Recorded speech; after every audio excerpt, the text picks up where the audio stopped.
ମୋ ଝିଅ ମୋତେ ସଜେଇ ଦେଉଛି। ଦେଖ ଇଏ ହେଉଛି ମୋ ସାନ ଝିଅ। ଦେଖିଦିଅ ଟିକେ, ଦେଖିଦିଅ, ୟା ଟିକେ ଦେଖିଦିଅ। ସିଏ ତା ବାବାକୁ ଆଜି ସଜେଇ ଦେଉଛି। ବର୍ତ୍ତମାନ ସିଏ ନଥ ଲଗାଇ ଦେଉଛି ମୋର। ଲିପଷ୍ଟିକ୍ ଲଗାଇଦେଲା, ଏବେ ନଥ ଲଗାଇ ଦେଉଛି। ତାପରେ କ'ଣ କରିବ ମୁଁ ଜାଣିନି।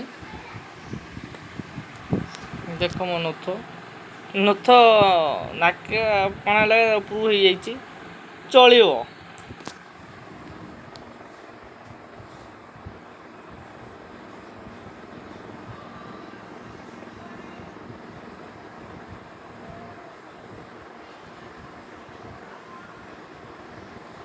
ଇଏ ବି ହେଲା।